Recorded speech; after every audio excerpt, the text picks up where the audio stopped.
निर्ममो बुद्ध्या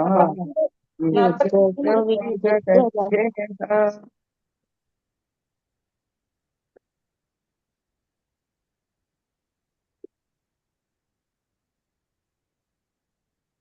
ये मे मतमिदं नित्यम् अनुतिष्ठन्ति मानवाः श्रद्धावतो न सूयन्तो मुच्यन्ते तेऽपि कर्मभिः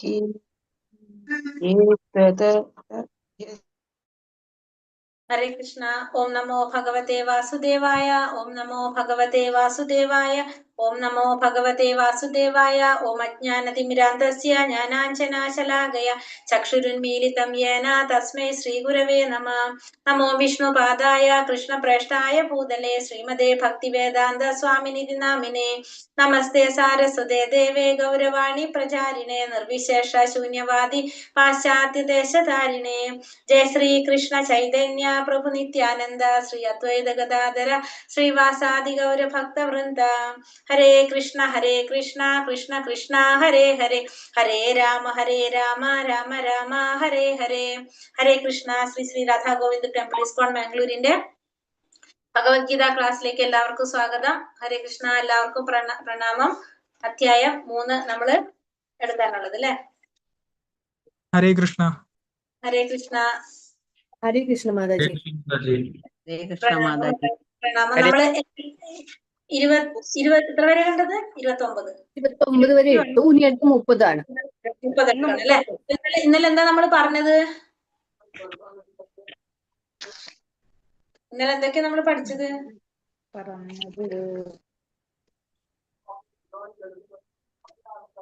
കലിയുഗത്തില് ഹരിനാമജപം. ചോരൻ.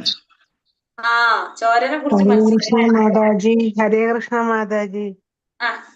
ദേവന്മാർക്ക് വസ്തുക്കൾ സമർപ്പിക്കാത്തവർ. അത് ചെയ്യുന്നത് ആരാണ്? നമ്മൾ ആരാണ്? ചോരന്മാരാണെന്ന് പറഞ്ഞു അല്ലെ. പിന്നെ നമ്മൾ ഭുജിക്കുന്നതിനെ കുറിച്ച് പറഞ്ഞിട്ടുണ്ടായിരുന്നു. എന്താ പറഞ്ഞത്?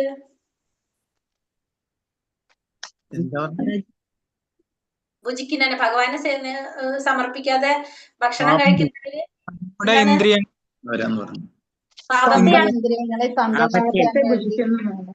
പാപത്തെയാണ് ഭുജിക്കുന്നതെന്ന് പറഞ്ഞു. എന്താണ് പറഞ്ഞത്? ജീവാത്മാവ് വിചാരിക്കുന്നത് താനാണ് എല്ലാ പ്രവർത്തികളും ചെയ്യുന്നതെന്നാണ് ജീവാത്മാവിന്റെ വിചാരം. ശരിക്കും ആരാണ് ഇതൊക്കെ ചെയ്യുന്നത്? ആര്? ഭഗവാനാണോ ചെയ്യുന്നത്? ഭഗവാൻ നേരത്തെ പറഞ്ഞു പരമാത്മാവ്. പരമാത്മാവും ഭഗവാനും വ്യത്യാസം ഉണ്ടോ? ഇല്ല. അപ്പൊ ആരാ ചെയ്യുന്നത്?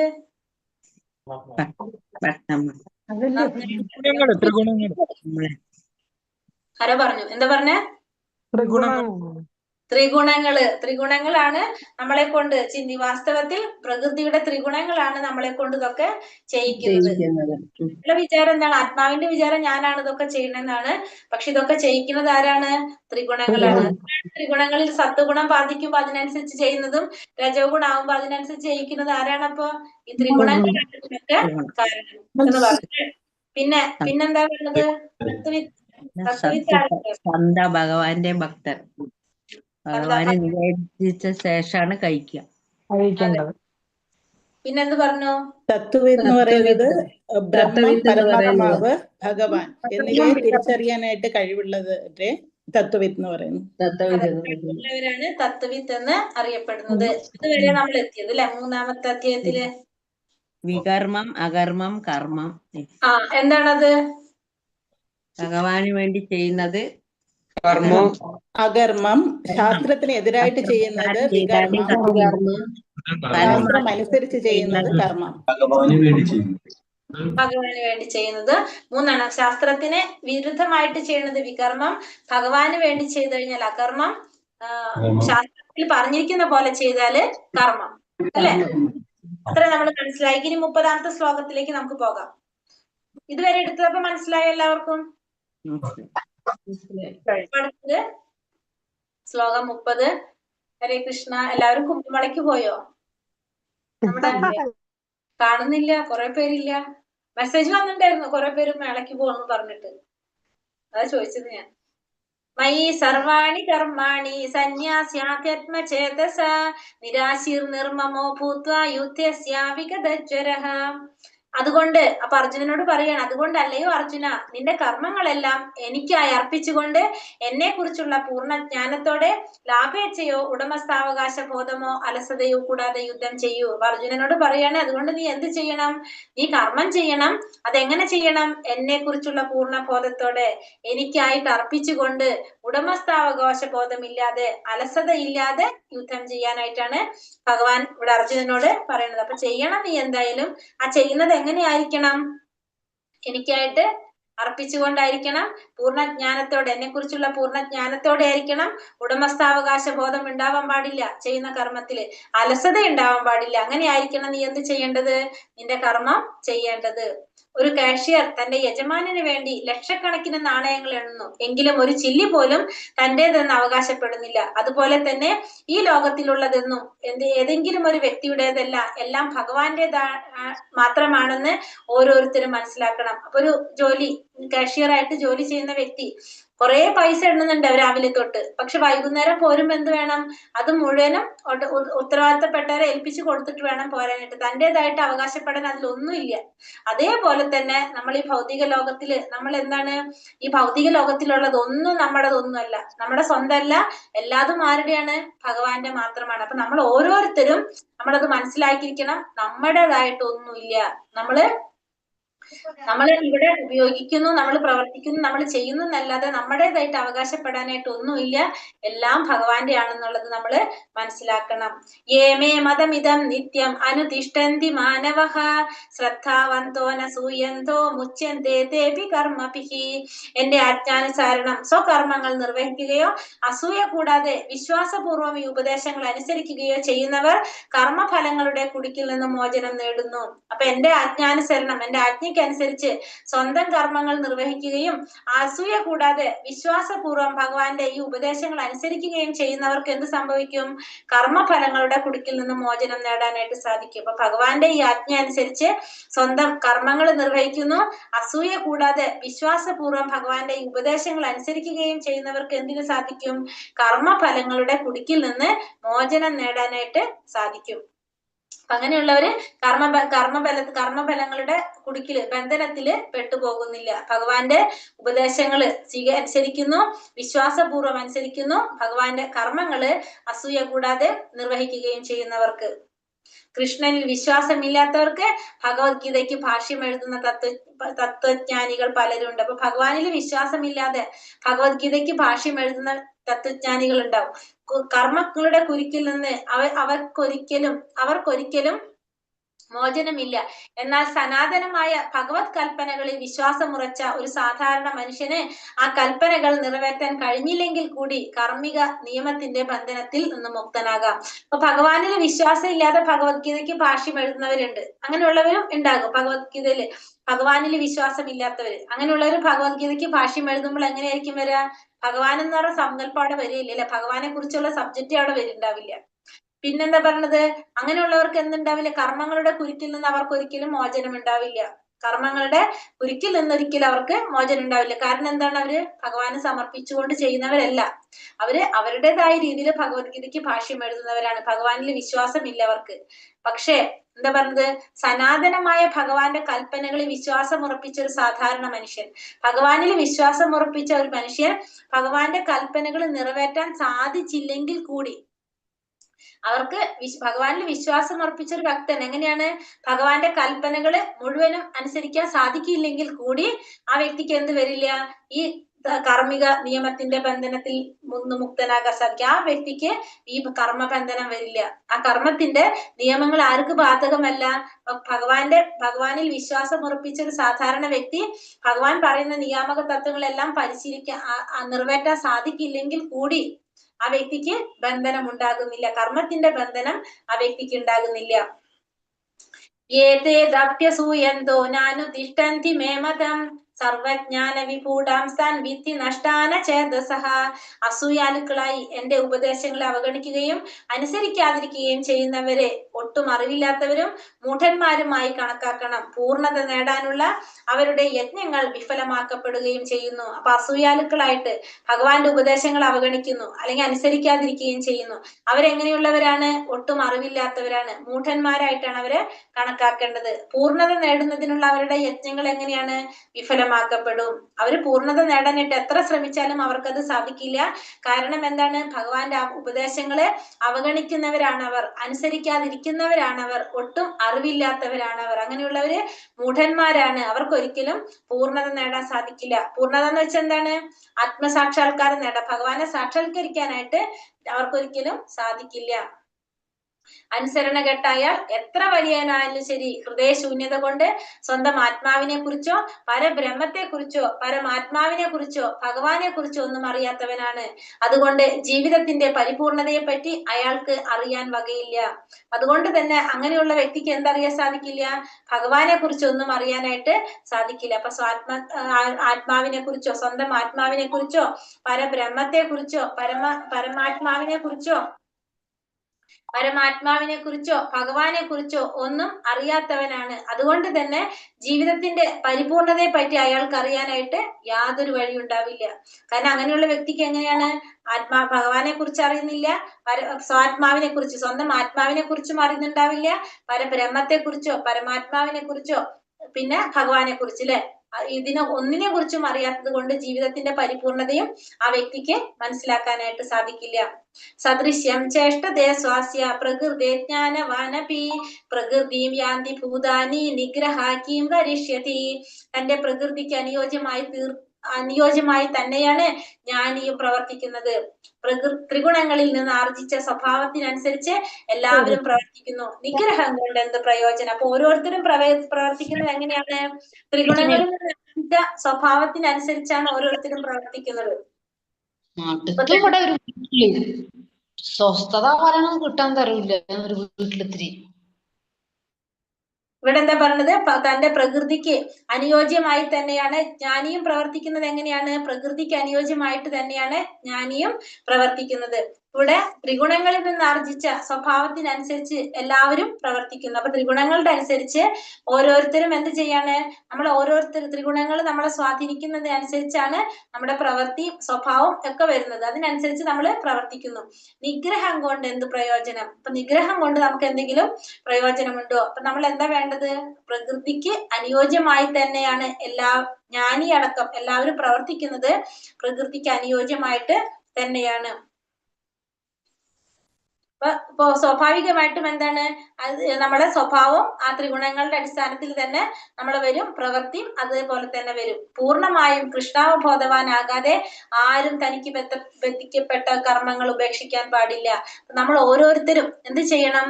കൃഷ്ണാവബോധത്തിൽ വരണം. അങ്ങനെ കൃഷ്ണാവബോധത്തിൽ വന്ന് നമ്മൾ എന്താ പറയാ, കൃഷ്ണാവബോധത്തിൽ എത്തി ശരിക്കുമായ ഒരു കൃഷ്ണാവബോധത്തിൽ എത്തിക്കഴിഞ്ഞാൽ മാത്രമേ നമുക്ക് എന്ത് സാധിക്കുള്ളൂ? നമ്മളെ വിധിക്കപ്പെട്ട കർമ്മങ്ങൾ ഉപേക്ഷിക്കാൻ പാടുള്ളൂ. അല്ലാതെ കൃഷ്ണാവബോധത്തിൽ എത്തി എന്ന് പറഞ്ഞിട്ട് നമ്മള് നാമം ജപിക്കാൻ തുടങ്ങി, അതല്ലെങ്കിൽ നമ്മൾ ക്ലാസ്സുകൾ കേൾക്കാൻ തുടങ്ങി എന്ന് പറഞ്ഞാൽ നമുക്ക് വിധിക്കപ്പെട്ട കർമ്മങ്ങൾ ഉപേക്ഷിക്കാൻ ആർക്കും സാധ്യമല്ല. പൊടുന്നനെ ഒരാൾ തന്റെ നിർദ്ദിഷ്ട കർമ്മങ്ങൾ ഉപേക്ഷിച്ച് ഒരു യോഗിയോ അതീന്ദ്രിയവാദിയോ ആയി അഭിനയിക്കരുത്. അങ്ങനെ ചെയ്യുന്നവരാരാണ്? അഭിനയിക്കുന്നവരായിരിക്കും അവര്. കാരണം കുറെ നാളത്തെ പരിശ്രമത്തിലൂടെ ആയിരിക്കും പരിശീലനത്തിലൂടെ ആയിരിക്കും നമുക്ക് എന്ത് സാധിക്കുന്നത്? കൃഷ്ണാവബോധത്തിലേക്ക് എത്താനായിട്ട് സാധിക്കുന്നതും കൃഷ്ണാവബോധം പ്രാക്ടീസ് ചെയ്യാനായിട്ട് സാധിക്കുന്നത്. ഇപ്പൊ ഒരു ദിവസം കൊണ്ട് 1 വർഷം 2 വർഷം 3 വർഷമൊക്കെ നാമം ജപിച്ചാണ് നമുക്ക് പതുക്കെ നമുക്ക് എന്ത് സാധിക്കും? ഇന്ദ്രിയങ്ങളെ നിയന്ത്രിക്കാനും ഇതൊക്കെ നമുക്ക് ചെയ്യാനായിട്ട് സാധിക്കുന്നുണ്ടാവും. പെട്ടെന്ന് ഒരു ദിവസം കൊണ്ട് നമുക്ക് ഇതൊന്നും സാധിക്കില്ല. അങ്ങനെ ചെയ്ത് ശരിക്കും നമ്മളെ കൃഷ്ണാവബോധവാനാകാതെ നമുക്കൊന്നും എന്ത് പാടില്ല? ഇപ്പൊ വിധിക്കപ്പെട്ട കർമ്മങ്ങളൊന്നും ഉപേക്ഷിക്കാനായിട്ട് പാടില്ല. അങ്ങനെ നിർദ്ദിഷ്ട കർമ്മങ്ങൾ ഉപേക്ഷിച്ചു കഴിഞ്ഞാൽ അവര് അഭിനയമാണ് ചെയ്യുന്നത്. ഒരു യോഗിയായിട്ടോ അതീന്ദ്രിയവാദിയായിട്ടോ അവര് അഭിനയിക്കുന്നതായിരിക്കും എന്ന് നമുക്ക് മനസ്സിലാക്കാനായിട്ട് സാധിക്കും. ഇന്ദ്രിയസ്യേന്ദ്രിയസ്യാർത്ഥേ രാഗദ്വേഷൗ വ്യവസ്ഥിതൗ തയോർന വശമാകച്ചേത് തൗഹസ്യ പരിപന്ഥിനൗ. ഇന്ദ്രിയ സംബന്ധികളായ വിഷയങ്ങളോടുള്ള ആസക്തിയും വിരക്തിയും നിയന്ത്രിക്കുന്നതിന് ചില തത്വങ്ങളുണ്ട്. അപ്പൊ ഇന്ദ്രിയ സംബന്ധികളായിട്ടുള്ള വിഷയങ്ങള് അതിനോടുള്ള ആസക്തി ഉണ്ടാവാം, നമുക്ക് വിരക്തി ഉണ്ടാവാം. അതിന് ചില തത്വങ്ങളുണ്ട്. ഒരാൾ ആസക്തി വിരക്തികളുടെ അധീനതയിലാകാൻ പാടില്ല. എന്തുകൊണ്ടെന്നാൽ ആത്മസാക്ഷാത്കാരത്തിന്റെ പാതയിലെ വിലങ്ങുതടികളാണിത്. അപ്പൊ ആത്മസാക്ഷാത്കാരത്തിന്റെ പാതയിലെ വിലങ്ങുതടികളാണ് എന്ത്? ആസക്തിയും വിരക്തിയും എന്ന് പറയുന്നത്. അപ്പൊ ഇത് ആസക്തിയും വിരക്തിയും നമ്മള് രണ്ടും എന്താണ്? ആത്മസാക്ഷാത്കാരത്തിന്റെ പാതയിലുള്ള വിലങ്ങുതടികളാണ്. കാരണം അതിന്റെ അധീനതയിലാകാനായിട്ട് നമ്മൾ പാടില്ല. ആസക്തി ഉണ്ടാവാൻ പാടില്ല ഒരു കാരണത്തിനോട്, നമുക്ക് വിരക്തി ഉണ്ടാവാൻ പാടില്ല. നമ്മൾ എങ്ങനെയായിരിക്കണം? നമ്മൾ ഭഗവാനോട് ആസക്തി ഉണ്ടാകുന്നു, ഭൗതികമായ കാര്യങ്ങളോട് വിരക്തി ഉണ്ടാകുന്നു എന്ന് പറഞ്ഞാൽ നമുക്ക് ഭൗതികമായ ആസക്തിയും വിരക്തിയും രണ്ടും പാടില്ല എന്ന് പറഞ്ഞതിന്റെ അർത്ഥം എന്താണ്? രണ്ടിന്റെയും അധീനതയിലാവാൻ പാടില്ല. ആസക്തിയുടെയും അധീനതയിലാവാൻ പാടില്ല, വിരക്തിയുടെയും അധീനതയിലാവാൻ പാടില്ല. അതെന്താ ഉദ്ദേശിക്കുന്നത്? ഹരേ കൃഷ്ണ, മനസ്സിലായോ അത് എന്താണെന്ന്? ആസക്തി വിരക്തി രണ്ടിന്റെ അധീനതയിലാവാൻ പാടില്ല എന്ന് പറയും. ആസക്തി നമുക്ക് മനുഷ്യന്റെ ശത്രുക്കൾ, മനുഷ്യന് ചേരാത്ത കാര്യങ്ങളാണ് ആസക്തി വിരക്തി. അതെങ്ങനെയാണ് അത് രണ്ടും വരുന്നത്? ഒരു വസ്തുവിനോടുള്ള അമിതമായ ആഗ്രഹം, അത് ആസക്തിയിൽ പെടും. എന്നാൽ വിരക്തി ഒന്നിനോടുള്ള വെറുപ്പ്, അവജ്ഞത. അതായത് നമുക്ക് രണ്ടും പാടില്ല എന്ന് പറയില്ല. ഒരു കാര്യത്തിനോട് നമുക്ക് അമിതമായിട്ട് ആസക്തി ഉണ്ടാവാനും പാടില്ല, അതുപോലെ തന്നെ നമ്മൾ എന്ത് പാടില്ല? വിരക്തി ഉണ്ടാകാനും പാടില്ല. നമുക്ക് ഒന്നിനോടും വിരക്തി ആയവർക്കും എന്ത് സാധിക്കില്ല? സാധിക്കില്ല. അപ്പൊ അതുകൊണ്ട് നമുക്ക് രണ്ടും പാടില്ല. അതാണ് പറഞ്ഞത് ആസക്തിയും വിരക്തിയും. അതിന് നമുക്കൊരു പേര് പറയും ശരിക്കും, മുക്തികാമി ഭുക്തികാമി എന്ന്. നമ്മൾ പിന്നീട് പഠിക്കും. അപ്പൊ നമ്മുടെ ഒന്നിനോടും ഭൗതികതയോട് ആസക്തി ഉണ്ടാവാനും പാടില്ല, വിരക്തി ഉണ്ടാകാനും പാടില്ല, രണ്ടും പാടില്ല. അത് ആത്മസാക്ഷാത്കാരത്തിന്റെ പാതയിലെ വിലങ്ങുതടികളാണ് എന്ത്? ഇത് രണ്ടും എന്ന് പറയാം നമുക്ക്. ഭൗതിക ശരീരം നിലനിൽക്കുന്ന കാലത്തോളം അതിന്റെ അത്യാവശ്യങ്ങൾ നിറവേറ്റുന്നതാണ്, അതിന്റെ ആവശ്യങ്ങൾ നിറവേറ്റാവുന്നതാണ്. നിയമാനുസൃതമായ ഇന്ദ്രിയ സുഖഭോഗങ്ങളും ഒരാളെ വഴിതെറ്റിച്ചെന്ന് വരാം. ഉദാഹരണത്തിന് രാജവീതികളിൽ പോലും വാഹനാപകടം സംഭവിക്കാനിടയുണ്ടല്ലോ. എത്ര ശ്രദ്ധാപൂർവം സൂക്ഷിച്ചു പോരുന്ന രാജവീതിയിൽ വെച്ചും അപകടം ഉണ്ടാവില്ലെന്ന് ഉറപ്പിച്ചു പറയാനാവില്ല. അപ്പൊ ഭൗതിക ശരീരം നിലനിൽക്കുന്നിടത്തോളം കാലം നമ്മൾ എന്ത് ചെയ്യണം? അതിന്റെ ആവശ്യങ്ങള് നിറവേറ്റേണ്ടത് തന്നെയാണ്. നിയമാനുസൃതമായ ഇന്ദ്രിയ സുഖഭോഗങ്ങളും ഒരാളെ വഴിതെറ്റിച്ചു വരാം. അപ്പൊ ഈ നിയമാനുസൃതമായിട്ടുള്ള ഇന്ദ്രിയ സുഖഭോഗങ്ങളും നമ്മൾ എന്തിലേക്ക് കൊണ്ടുപോകാം? നമ്മളെ വഴിതെറ്റിക്കാം. അത് എത്ര പൂർവ്വം, അത് ഉദാഹരണം എങ്ങനെയാ പറയണത്? നമ്മൾ റോഡിലൂടെ പോകുമ്പോൾ അല്ലെ വാഹനാപകടങ്ങൾ സംഭവിക്കും. നമ്മൾ ശ്രദ്ധിച്ചാലും ചിലപ്പോൾ നമുക്ക് അപകടങ്ങൾ വരാം. അതേപോലെ തന്നെ നിയമാനുസൃതമായിട്ടുള്ള ഇന്ദ്രിയ സുഖഭോഗങ്ങളും നമ്മളെ ചിലപ്പോൾ എന്ത് സംഭവിക്കാം? വഴിതെറ്റിക്കാം. ശ്രേയാൻ സ്വധർമ്മ വിഗുണ പരധർമ്മ സ്വനിഷ്ഠിതാത് സ്വധർമ്മേ നിധനം ശ്രേയ പരധർമ്മോഭയാവഹ. തെറ്റോടുകൂടിയാണെങ്കിൽ പോലും തനിക്ക് വിധിക്കപ്പെട്ടിട്ടുള്ള ചുമതലകൾ നിറവേറ്റുകയാണ് അന്യരുടെ കർത്തവ്യങ്ങൾ ഭംഗിയായി നിർവഹിക്കുന്നതിനേക്കാൾ നല്ലത്. സ്വകൃത്യ നിർവഹണത്തിൽ നാശം സംഭവിക്കുന്നതും മറ്റുള്ളവരുടെ കർമ്മം ചെയ്യുന്നതിനേക്കാൾ ശ്രേയസ്കരം തന്നെ. അന്യരുടെ വഴി സ്വീകരിക്കുന്നത് ആപത്കരമാണ്. അപ്പൊ തെറ്റായിട്ടാണെങ്കിൽ കൂടിയും നമുക്ക് എന്ത് ചെയ്യണം? നമുക്ക് വിധിക്കപ്പെട്ട കർമ്മങ്ങളാണ് നമ്മൾ ചെയ്യേണ്ടത്. മറ്റുള്ളവരുടെ കർമ്മങ്ങൾ നമ്മൾ ഭംഗിയായിട്ട് നിർവഹിക്കുന്നതിനേക്കാൾ നല്ലത് തെറ്റായിട്ട് നമ്മുടെ കർമ്മങ്ങൾ ചെയ്യുന്നതാണ്. അല്ലെങ്കിൽ എന്താ സംഭവിക്കുന്നത്? സ്വകൃത്യം നിർവഹണത്തിൽ നാശം സംഭവിക്കുന്നത് മറ്റുള്ളവരുടെ കർമ്മം ചെയ്യുന്നതിനേക്കാൾ ശ്രേയസ്കരം തന്നെ. അതല്ല, നമ്മുടെ കർമ്മം ചെയ്യുമ്പോൾ നമുക്ക് അതിൽ നാശം സംഭവിച്ചാലും മറ്റുള്ളവരുടെ കർമ്മം നന്നായിട്ട് ചെയ്യുന്നതിനേക്കാളും നല്ലത് എന്ത് തന്നെയാണ്? നമ്മള് തെറ്റ് ചെയ്യുന്നത് തന്നെയാണ്. അന്യരുടെ വഴി സ്വീകരിക്കുന്നത് ആപത്കരമാണ്. അതായത് നമുക്കൊരു ഉദാഹരണം പറഞ്ഞാൽ പെട്ടെന്ന് മനസ്സിലാവും. ഒരു ബ്രാഹ്മണന്റെ ജോലി എന്താണ്? മറ്റുള്ളവർക്ക് അറിവ് പകർന്നു കൊടുക്കുക. ക്ഷത്രിയന്റെ ജോലി എന്താണ്? യുദ്ധം ചെയ്യുക. അല്ലെ? ബ്രാഹ്മണൻ ക്ഷത്രിയന്റെ ജോലി ചെയ്താൽ എന്താണ്? ആ വ്യക്തിക്ക് എന്ത് കിട്ടും? പാപം കിട്ടും. കാരണം ക്ഷത്രിയന്റെ ധർമ്മം ആണ് യുദ്ധം ചെയ്യുക എന്നുള്ളത്. അപ്പൊ ബ്രാഹ്മണൻ ഒരാളെ വധിച്ചു കഴിഞ്ഞാൽ എന്ത് സംഭവിക്കും? അവിടെ അതിന്റെ ശിക്ഷ അനുഭവിക്കേണ്ടി വരും. പക്ഷെ ക്ഷത്രിയനാണെങ്കിലോ തന്റെ ധർമ്മമാണ് അവിടെ ചെയ്യുന്നത്. അപ്പൊ പാപം അനുഭവിക്കേണ്ടതായിട്ട് വരില്ല. അപ്പൊ ഓരോരുത്തർക്കും അവരവരുടെ നിർവഹിക്കപ്പെട്ട കർമ്മങ്ങളാണ് ചെയ്യേണ്ടത്. മനസ്സിലായല്ലോ അപ്പൊ അത് പോയിന്റ്? ഭൗതികമായാലും ആധ്യാത്മികമായാലും തനിക്ക് വിധിക്കപ്പെട്ട കർമ്മങ്ങളിൽ തന്നെ മരണം വരെയും ഉറച്ചു നിൽക്കുന്നതാണ് മറ്റുള്ളവരെ അനുകരിക്കുന്നതിനേക്കാൾ നല്ലത്. ഇപ്പൊ ഭൗതികമായിട്ടായാലും ആധ്യാത്മികമായിട്ടായാലും നമ്മൾ എന്ത് ചെയ്തിരിക്കുക? നമുക്ക് വിധിക്കപ്പെട്ട കർമ്മങ്ങൾ മാത്രം നമ്മൾ ചെയ്യുക. മറ്റുള്ളവരുടെ നമ്മള് മരണം വരെയും നമ്മൾ ചെയ്യേണ്ട, മറ്റുള്ളവരുടെ അനുകരിക്കേണ്ട, നമ്മൾ അവരെ എടുത്ത് ചെയ്യാൻ നിൽക്കേണ്ട, നമുക്ക് വിധിക്കപ്പെട്ടത് മാത്രം ചെയ്യാന്നുള്ളതാണ് ഏറ്റവും നല്ലത്. അഥ കേന പ്രയുക്തോയം പാപം ചരിതി പുരുഷ അനിച്ഛന്നപി വാർഷ്ണയ ബലാദിവാ നിയോജിത. അർജുനൻ ചോദിക്കാണ് ഇവിടെ, വാർഷ്ണയ ഏതിനാലാണ് ഒരാൾ തനിക്ക് ഇഷ്ടമില്ലെങ്കിൽ പോലും ബലാത്കാരണ എന്ന പോലെ പാപം ചെയ്യാൻ പ്രേരിതനാകുന്നത്? അപ്പൊ അർജുനൻ ചോദിക്കുന്നത്, വാർഷ്ണയ വൃഷ്ണികുലത്തിൽ പിറന്നവനെ എന്തുകൊണ്ടാണ് ഒരാള് തനിക്ക് ഇഷ്ടമില്ലെങ്കിൽ പോലും ബലാത്കാരേണ പാപം ചെയ്യാൻ പ്രേരിതനാകുന്നത് എന്തുകൊണ്ടാണ് എന്നാണ് ഇവിടെ ഭഗവാനോട് അർജുനൻ ചോദിക്കുന്നത്. അന്തര്യാമിയായ പരമാത്മാവിന്റെ പ്രചോദനങ്ങളിലല്ല ദുഷ്കർമ്മങ്ങൾ മറ്റൊരു കാരണമാണ് അതിന് പിന്നിൽ. അപ്പൊ ഭഗവാൻ പറഞ്ഞിട്ടല്ല ആരും എന്ത് ചെയ്യുന്നത്? ഇപ്പൊ പറഞ്ഞെന്താണ്? പാപം ചെയ്യുന്നത് എന്താണ്? നമ്മുടെ ഉള്ളിലിരിക്കുന്ന പരമാത്മാവിന് എന്തില് പങ്കില്ല? നമ്മൾ ചെയ്യുന്ന പാപത്തിൽ യാതൊരു പങ്കുമില്ല. അന്തര്യാമിയായ പരമാത്മാവിനാൽ പ്രചോദിതങ്ങളല്ല ദുഷ്കർമ്മങ്ങൾ. നമ്മൾ ചെയ്യുന്ന ദുഷ്ടപ്രവർത്തികൾ ചെയ്യുന്നുണ്ടെങ്കിൽ അതിന്റെ ഉത്തരവാദി ആരല്ല? പരമാത്മാവല്ല. നമ്മൾ വിചാരിക്കുന്നതാണ് നമ്മൾ ചെയ്യുന്ന എല്ലാത്തിന്റെ ഉത്തരവാദി ആരാണ്? എല്ലാതും ഭഗവാൻ അറിയുന്നതല്ല, എല്ലാം ഭഗവാൻ ചെയ്യിക്കുന്നല്ലെന്ന്. പക്ഷെ ഇപ്പൊ മനസ്സിലായി നമുക്ക് എന്ത്? അതിന് ഭഗവാന് യാതൊരു പങ്കുമില്ല. അന്തര്യാമിയായി പരമാത്മാവിന് ഇതിനൊന്നും യാതൊരു പങ്കില്ല. നമ്മൾ ഈ ചെയ്യുന്ന പാപങ്ങൾക്ക് യാതൊരു പങ്കും ആർക്കില്ല? ഭഗവാനില്ല. ഇനി അറിയണ്ട നമ്മള് ഭഗവാനാണ് എല്ലാം ചെയ്യിക്കുന്നത് എന്നുള്ളത് നമുക്ക് നിർത്താം. ഇതിപ്പോ മനസ്സിലായില്ലോ എല്ലാവർക്കും? മനസ്സിലായി. ഭഗവാൻ എന്താ പറയണ? അപ്പൊ ആരാണിത് ചെയ്യിക്കുന്നത്? അടുത്തത് അവിടെ വരുന്നുണ്ട്. ഭഗവാൻ പറയാണ്, ശ്രീ ഭഗവാനുവാച കാമ ഏഷ ക്രോധ ഏഷ രജോ ഗുണാശനോ മഹാപാപ വിദ്യാനാമിഹ വൈരിണം. ഇതെന്താ പറയണത്? ശ്രീ ഭഗവാൻ പറഞ്ഞു, അല്ലയോ അർജുന, രജോ ഗുണവുമായുള്ള സമ്പർക്കത്തിൽ നിന്നുണ്ടായതും പിന്നീട് ക്രോധമായി തീർന്നതുമായ കാമമാണ് ഇങ്ങനെ പ്രേരിപ്പിക്കുന്നത്. എല്ലാം നശിപ്പിക്കുന്ന ഈ മഹാപാപമാണ് ഇഹ ലോകത്തിലെ ശത്രു. അപ്പൊ ആരാണ് ചെയ്യിപ്പിക്കുന്നത്? കാമമാണ് നമ്മളെ കൊണ്ട് ഇതൊക്കെ ചെയ്യിക്കുന്നത്. രജോ ഗുണത്തിന്റെ സമ്പർക്കത്തിൽ നിന്നുണ്ടാകുന്നതും പിന്നീട് ക്രോധമായി തീരുന്നതുമായ കാമമാണ് നമ്മളെ കൊണ്ട് ഇത് ചെയ്യിപ്പിക്കുന്നത്. നമുക്ക് ആഗ്രഹങ്ങൾ അല്ലെ, നമ്മുടെ ആഗ്രഹങ്ങൾ നമ്മൾ പറഞ്ഞിരുന്നു അല്ലെ, 2ാമത്തെ അധ്യായത്തിലല്ലേ നമ്മൾ പഠിച്ചത്? ഇന്ദ്രിയ വിഷയങ്ങൾ വരുമ്പോ നമുക്ക് അവിടെ ആസക്തി ഉണ്ടാകും, കാമം വരും, ക്രോധം വരും, സമോഹം, സ്മൃതിഭ്രംശം, ബുദ്ധിനാശം, സർവനാശം സംഭവിക്കുന്നു എന്ന് പറഞ്ഞു. അപ്പൊ ഇതിനാരും ഉത്തരവാദിയല്ല? ഭഗവാൻ ഉത്തരവാദിയല്ല. ഇതിന് ഭഗവാൻ ഉത്തരവാദിയല്ല. ഇത് അപ്പൊ എന്തുകൊണ്ടാ സംഭവിക്കുന്നത്? നമ്മുടെ കാമമാണ് നമ്മളെ കൊണ്ട് ഇതൊക്കെ ചെയ്യിപ്പിക്കുന്നത്.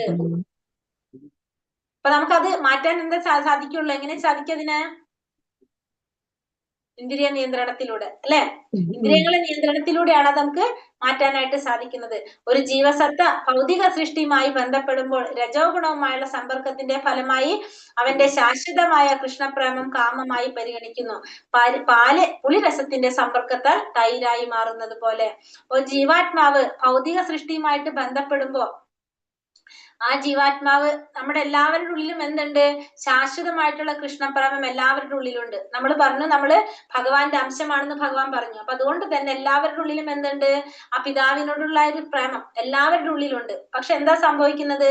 ഈ രജോ ഗുണമായിട്ടുള്ള സമ്പർക്കത്തിന്റെ ഫലമായിട്ട് നമ്മൾ ഈ ഭൗതിക പ്രപഞ്ചവുമായി വരുമ്പോ, ഭൗതിക പ്രപഞ്ചത്തിൽ വരുമ്പോ ഈ ഗുണം, രജോ ഗുണം, ഏതെങ്കിലും ഒരു ഗുണം നമ്മളെ സ്വാധീനിക്കുന്നതിന്റെ ഫലമായിട്ട് നമ്മൾ എന്ത് മറന്നു പോകും? നമ്മൾ ആ മൂലസ്വരൂപത്തെ കുറിച്ച് മറന്നു പോകും. അപ്പൊ നമ്മുടെ ഉള്ളില് ശാശ്വതമായിട്ട് നിൽക്കുന്ന ആ കൃഷ്ണപ്രേമം എന്തായിട്ട് മാറും? കാമമായിട്ട് മാറും. അതായത് ഭഗവാനോടുള്ള ഒരു പ്രേമം കാമമായിട്ട് മാറും. എങ്ങനെയാണ്? പാല് പുളിരസത്തിന്റെ സമ്പർക്കത്താൽ തൈരായിട്ട് മാറുന്നത് പോലെ. അതായത് ഭഗവാന്റെ ഇന്ദ്രിയങ്ങളെ സന്തോഷിപ്പിക്കാൻ ശ്രമിക്കുന്നതിനാണ് നമ്മൾ എന്ത് പറയുന്നത്? പ്രേമം എന്ന് പറയുന്നത്. നമ്മൾ കാമവും പ്രേമവും തമ്മിലുള്ള വ്യത്യാസം എന്താണെന്ന് അറിയോ? കാമവും പ്രേമവും തമ്മിലുള്ള വ്യത്യാസം, അതായത് ഭഗവാന്റെ ഇന്ദ്രിയങ്ങളെ സന്തോഷിപ്പിക്കാൻ ശ്രമിച്ചു കഴിഞ്ഞാൽ അത് എന്തായിട്ട് മാറി? പ്രേമമായിട്ട് മാറി. ഭഗവാന്റെ ഇന്ദ്രിയങ്ങളെ സന്തോഷിപ്പിക്കാൻ ശ്രമിക്കുന്നതാണ് പ്രേമം എന്ന് പറയുന്നത്. കാമം എന്ന് പറഞ്ഞാല് നമ്മുടെ ഇന്ദ്രിയങ്ങളെ സന്തോഷിപ്പിക്കാൻ ശ്രമിക്കുന്നതാണ് എന്ത്? കാമം എന്ന് പറയുന്നത്. കാമം നമ്മുടെ ഇന്ദ്രിയങ്ങളെ തൃപ്തിപ്പെടുത്താൻ നമ്മൾ ശ്രമിച്ചതാണ് കാമം. ഭഗവാന്റെ ഇന്ദ്രിയങ്ങളെ സന്തോഷിപ്പിക്കാൻ ശ്രമിച്ചു കഴിഞ്ഞാൽ എന്താണത്? അത് പ്രേമമാണ്. അപ്പൊ ഇവിടെ രജോഗുണത്തിന്റെ സമ്പർക്കത്തിന്റെ ഫലമായിട്ട് ശാശ്വതമായിട്ടുള്ള കൃഷ്ണപ്രേമം എന്തായിട്ട് മാറും? കാമമായിട്ട് മാറും.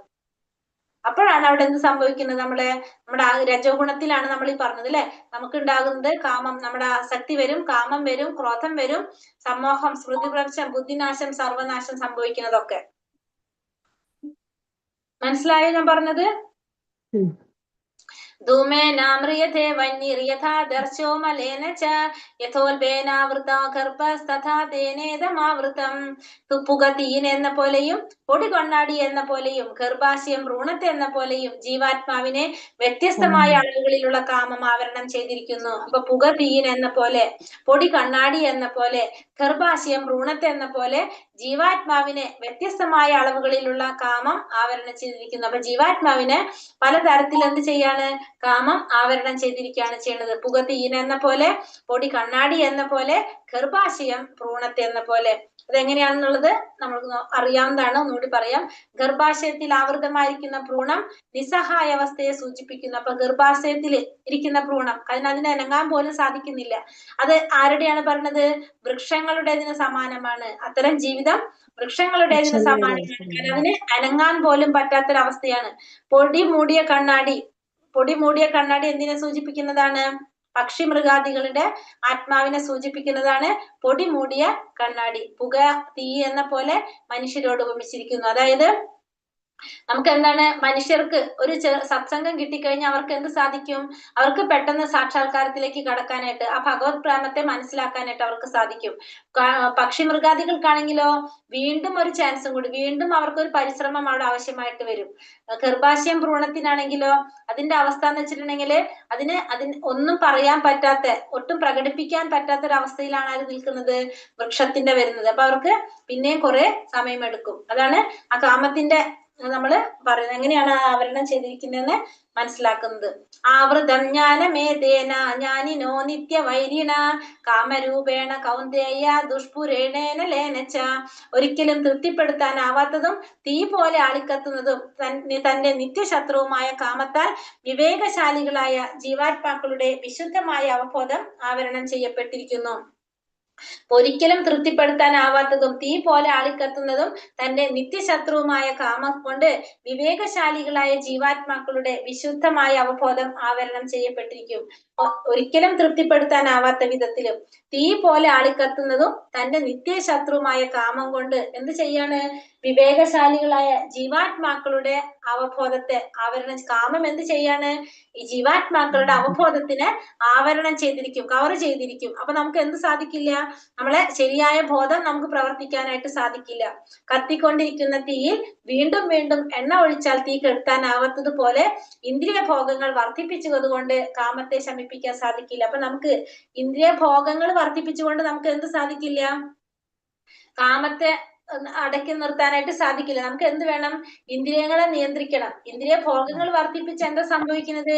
എരുതിയിൽ എണ്ണ ഒഴിക്കുന്ന പോലെ ആകുള്ളൂ. നമുക്ക് എന്താ വേണ്ടത്? ഇന്ദ്രിയങ്ങളെ നിയന്ത്രിക്കാനായിട്ട് സാധിക്കണം. അങ്ങനെ നമുക്ക് കാമത്തെ ശമിപ്പിക്കാനായിട്ട് സാധിക്കുള്ളൂ. ഇന്ദ്രിയങ്ങളെ എങ്ങനെ നിയന്ത്രിക്കാൻ സാധിക്കുക? കൃഷ്ണാവബോധത്തില് വ്യാപരിപ്പിക്കുക. അങ്ങനെ മാത്രമേ നമുക്ക് ഇന്ദ്രിയങ്ങളെ നിയന്ത്രിക്കാനായിട്ട് സാധിക്കുന്നുള്ളൂ. ഇന്ദ്രിയാണി മനോബുദ്ധിരസ്യാധിഷ്ഠാനമുച്യതേ ഏതേർവിമോഹയത്യേഷ്യ ജ്ഞാനമാവൃത്യ ദേഹിനം. ഇന്ദ്രിയങ്ങൾ, മനസ്സ്, ബുദ്ധി എന്നിവയാണ് കാമത്തിന്റെ ഇരിപ്പിടങ്ങൾ. ഈ കാമത്തിന്റെ ഇരിപ്പിടങ്ങൾ എന്ന് പറയുന്നത് എന്താണ്? ഇന്ദ്രിയങ്ങൾ, മനസ്സ്, ബുദ്ധി, ഇതാണ് കാമത്തിന്റെ ഇരിപ്പിടങ്ങൾ. അവയിൽ കൂടി കാമം യഥാർത്ഥ ജ്ഞാനത്തെ ആവരണം ചെയ്ത് ജീവാത്മാവിനെ മോഹിപ്പിക്കുന്നു. അപ്പൊ ഈ കാമം എന്ത് ചെയ്യാണ്? ഇതിലൂടെ ഈ മനസ്സ്, ബുദ്ധി, ഇന്ദ്രിയങ്ങൾ, ഇതാണ് കാമത്തിന്റെ ഇരിപ്പിടങ്ങൾ. ഇതിലൂടെ ഈ കാമം എന്ത് ചെയ്യും? യഥാർത്ഥ ജ്ഞാനത്തെ, ശരിയായ അറിവിനെ ആവരണം ചെയ്തു വെക്കും. അങ്ങനെ ജീവാത്മാവിനെ മോഹിപ്പിച്ചുകൊണ്ടേയിരിക്കും. എല്ലാ ഇന്ദ്രിയ പ്രവർത്തനങ്ങളുടെയും കേന്ദ്രമാണ് മനസ്സ്.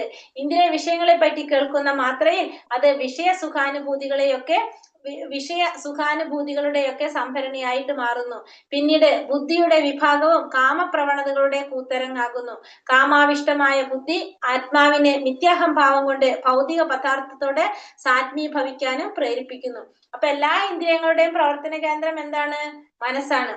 അപ്പൊ ഇന്ദ്രിയ വിഷയങ്ങളെ കുറിച്ച് കേൾക്കുന്ന മാത്രയിൽ അതെന്ത് ചെയ്യും? അത് വിഷയസുഖങ്ങൾ അനുഭവിക്കുന്നതിനൊക്കെ സംഭരണിയാക്കി മാറും. അപ്പൊ ഒരു ഇന്ദ്രിയ പ്രവർത്തനം നടക്കുമ്പോൾ നമ്മൾ എന്തെങ്കിലും ഒന്ന് കാണണോ, നമുക്കത് വേണം എന്ന് തോന്നുമ്പോഴേക്കും ബാക്കി മനസ്സിവിടെ എന്ത് ചെയ്തു തുടങ്ങും? അതിന്റെ തീരുമാനങ്ങൾ എടുത്തു തുടങ്ങും. പിന്നീട് അതെന്ത് ചെയ്യും? ബുദ്ധിയുടെ വിഭാഗവും കാമപ്രവണങ്ങളുടെ കൂത്തരങ്ങാകും. അതിനുശേഷം അത് ആർക്ക് ട്രാൻസ്ഫർ ചെയ്യും? ബുദ്ധിക്ക്. അപ്പൊ ബുദ്ധി അത് നടപ്പാക്കേണ്ടത് എങ്ങനെയാണെന്ന് ചിന്തിച്ചു കൊണ്ടിരിക്കും.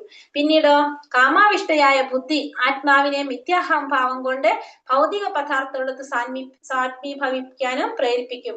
അതിനുശേഷം ആക്ഷൻ ചെയ്യാനായിട്ട് അത് ആരെ കൊണ്ട് പ്രവർത്തിപ്പിക്കാൻ ശ്രമിക്കും? ആത്മാവിനെ കൊണ്ട്, ശരീരത്തിനെ കൊണ്ട് പ്രവർത്തിപ്പിക്കാനായിട്ടുള്ള പ്രേരണകൾ ചെയ്തുകൊണ്ടിരിക്കും. അപ്പൊ ഇതെല്ലാം തുടങ്ങുന്നത് എവിടെ നിന്നാണ്? ഇന്ദ്രിയ പ്രവർത്തനങ്ങളുടെ ഇന്ദ്രിയങ്ങളുടെ കേന്ദ്രമായിട്ട് മനസ്സിനോട് പറയും, ബുദ്ധിയോട് പറയും.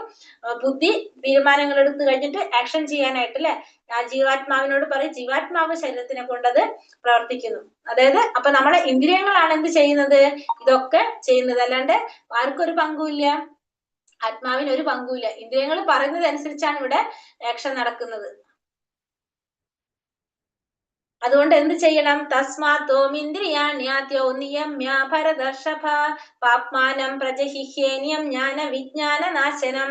അതുകൊണ്ട് ഭരതർഷഭ ആദ്യമായി തന്നെ ഇന്ദ്രിയങ്ങളെ നിയന്ത്രിച്ച് ഈ പാപമുദ്രയായ കാമത്തെ മുരടിപ്പിക്കുക, ജ്ഞാനത്തെയും ആത്മസാക്ഷാത്കാരത്തെയും ഇല്ലാതാക്കുന്ന ഈ കാമത്തെ നശിപ്പിക്കുക. അപ്പൊ അതുകൊണ്ട് നീ എന്ത് ചെയ്യണം?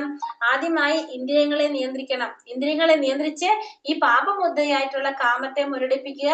കാരണം ജ്ഞാനത്തെയും ആത്മസാക്ഷാത്കാരത്തെയും ഇല്ലാതാക്കുന്നതാണ് എന്ത്?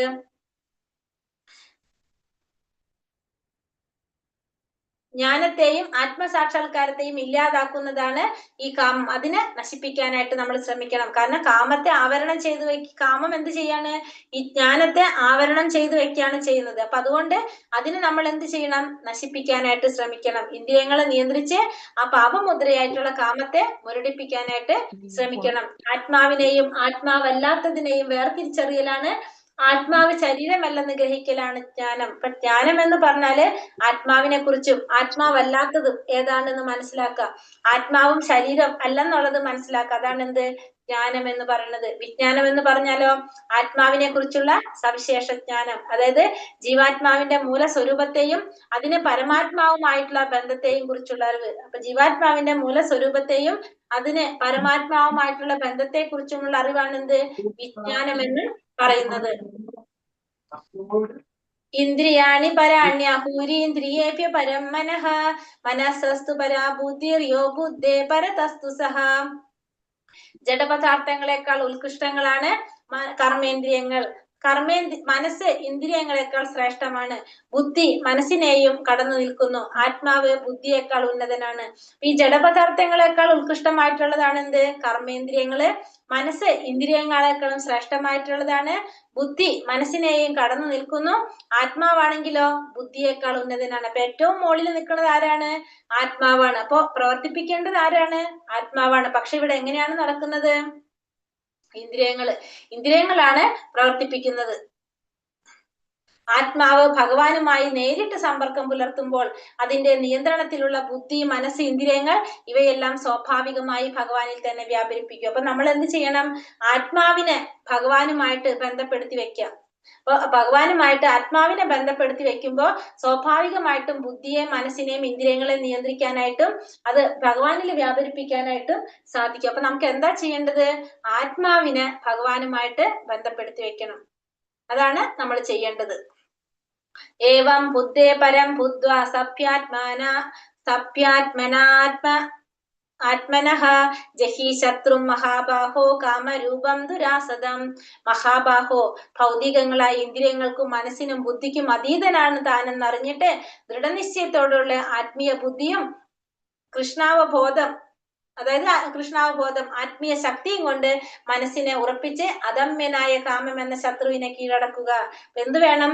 ഭൗതികമായ ഇന്ദ്രിയങ്ങൾക്കും മനസ്സിനും ബുദ്ധിക്കും അതീതനാണ് താനെന്നറിഞ്ഞിട്ട്, എല്ലാത്തിനും അതീതനാണ് താനെന്ന് മനസ്സിലാക്കി ദൃഢനിശ്ചയത്തോടെയുള്ള ആത്മീയ ബുദ്ധിയും ആത്മീയ ശക്തിയും കൊണ്ട് എന്ത് ചെയ്യണം? മനസ്സിനെ ഉറപ്പിച്ച് അദമ്യനായ കാമം എന്ന ശത്രുവിനെ കീഴടക്കണം. അങ്ങനെ ആത്മീയമായ ശക്തി കൊണ്ട് മനസ്സിനെ ഉറപ്പിച്ച് അദമ്യനായിട്ടുള്ള കാമം എന്ന ശത്രുവിനെ കീഴടക്കാനായിട്ട്, ശത്രുവാണ് എന്ത്? കാമം. അതിനെ നമ്മള് കീഴടക്കണം. സ്വന്തം ചുമതലകളെയോ പ്രവൃത്തികളെയോ പെട്ടെന്ന് ഉപേക്ഷിക്കേണ്ടതില്ല. ക്രമേണ കൃഷ്ണാവബോധം വളർത്തിയെടുക്കുന്നത് കൊണ്ട് ഉറച്ച ബുദ്ധിയെ തന്റെ വിശുദ്ധമായ ആത്മസത്തയിലേക്ക് തിരിച്ച് ഇന്ദ്രിയങ്ങൾക്കോ മനസ്സിനോ വശപ്പെടാതെ അഭൗതികമായ ഒരു അവസ്ഥയിലെത്താം. ഇതാണ് ഈ അധ്യായത്തിന്റെ രത്നച്ചുരുക്കം. അപ്പൊ ഈ അധ്യായത്തിൽ പറയുന്നത് എന്താണ്? നമുക്കിത് പെട്ടെന്ന് ചെയ്യാൻ പറ്റില്ല, ഇന്ദ്രിയങ്ങളെ നിയന്ത്രിക്കാന്ന് പറയണത്. നമുക്ക് എങ്ങനെ ചെയ്യണം? അതിനു വേണ്ടിയിട്ട് ഇപ്പൊ നമ്മുടെ ചുമതലകളോ പ്രവൃത്തികളോ ഒന്നും ഉപേക്ഷിക്കാനല്ല പറയുന്നത്. എങ്ങനെയാണ്? കൃഷ്ണാവബോധം വളർത്തിയെടുക്കുക. അങ്ങനെ കൃഷ്ണാവബോധം വളർത്തിയെടുത്തുകൊണ്ട് നമ്മുടെ ഉറച്ച ബുദ്ധി വിശുദ്ധമായ ആത്മാവിലേക്ക്, നമ്മുടെ കൃഷ്ണാവബോധം വളർത്തിയെടുത്തുകൊണ്ട് നമ്മളെ ബുദ്ധി എന്തിലേക്ക് തിരിക്കാം? ആദ്യം നമ്മളെ ആത്മാവിനെ ഭഗവാനുമായിട്ട് ബന്ധപ്പെടുത്തുക. അപ്പൊ സ്വാഭാവികമായിട്ടും മനസ്സും ബുദ്ധി ഇന്ദ്രിയങ്ങളെ നമുക്ക് എന്ത് കൊണ്ടുവരാൻ സാധിക്കും? നമുക്കതിനെ വരുതിയിൽ കൊണ്ടുവരാനായിട്ട് സാധിക്കും. അതാണ് എന്തിൽ പറഞ്ഞു തരുന്നത്? ഈ അധ്യായത്തിൽ നമുക്ക് മെയിൻ ആയിട്ട് പറഞ്ഞു തരുന്നത്. അങ്ങനെ ഇന്ദ്രിയങ്ങൾക്കോ മനസ്സിനോ വശപ്പെടാതെ അഭൗതികമായ ഒരു അവസ്ഥയിലേക്ക് എത്താനായിട്ട് സാധിക്കും. ഭൗതികത്തിന് അപ്പുറത്തുള്ള ഒരു അവസ്ഥയിലേക്ക് നമുക്ക് എത്താനായിട്ട് സാധിക്കും. ഇതാണ് ഈ അധ്യായത്തിന്റെ രത്ന ചുരുക്കം എന്ന് പറയുന്നത്. ഹരേ കൃഷ്ണ കൃഷ്ണ കൃഷ്ണ ഹരേ ഹരേ, ഹരേ രാമ രാമ രാമ ഹരേ ഹരേ. ഹരേ കൃഷ്ണ. അപ്പൊ നമ്മളെ ക്വസ്റ്റ്യൻ ആൻസർ ഇതിൽ എത്ര ഉണ്ട്? ഇനി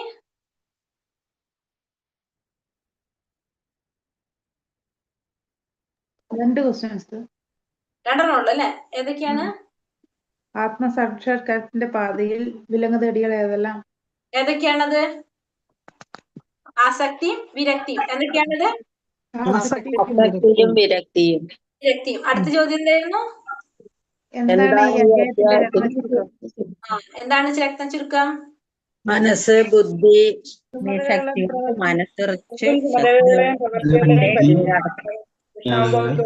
ഇന്ദ്രിയങ്ങൾ കൃഷ്ണാവബോധം വളർത്തിയെടുത്ത്. അതെ, നമ്മൾ എന്ത് ചെയ്യാൻ? വളർത്തിയെടുക്കണം. ഭഗവാനുമായിട്ട് ബന്ധപ്പെടുത്താം. അതുവഴി നമുക്ക് എന്ത് ചെയ്യാൻ സാധിക്കും? ഇന്ദ്രിയങ്ങളെ മനസ്സിനെ നമുക്കിലേക്ക് കൊണ്ടുവരാനായിട്ട് സാധിക്കും അല്ലെ? അപ്പൊ ഫസ്റ്റ് നമുക്ക് എന്താ ചെയ്യേണ്ടത്? ആത്മാവിനെ കണക്ട് ചെയ്യാൻ നോക്കണം അല്ലെ? അങ്ങനെ നമുക്ക് ഇന്ദ്രിയങ്ങളും മനസ്സും ബുദ്ധിയും ഒക്കെ നമുക്ക് എന്ത് ചെയ്യാൻ സാധിക്കും? നിയന്ത്രണ വിധേയമാക്കിക്കൊണ്ട്. അല്ലാതെ നമുക്ക് പെട്ടെന്ന് ഒരു ദിവസം കൊണ്ട് നമുക്ക് നമ്മൾ ചെയ്യുന്ന ജോലിയോ നമ്മൾ ചെയ്യുന്ന പ്രവർത്തികളും ഇതൊന്നും ഉപേക്ഷിക്കാനായിട്ട് സാധിക്കില്ല. കർമ്മങ്ങളൊന്നും ഉപേക്ഷിക്കാൻ സാധിക്കില്ല. പതുക്കെ നമുക്ക് എന്ത് ചെയ്ത് കൊണ്ടുവരാൻ സാധിക്കുള്ളൂ? ഇങ്ങനെ മാറ്റിക്കൊണ്ടുവരാൻ സാധിക്കുള്ളൂ. അതിന് നമ്മൾ ചെയ്യേണ്ടത് എന്താ? മരുന്ന് നാമജപം. ഇതിലൂടെ സാധിക്കുക?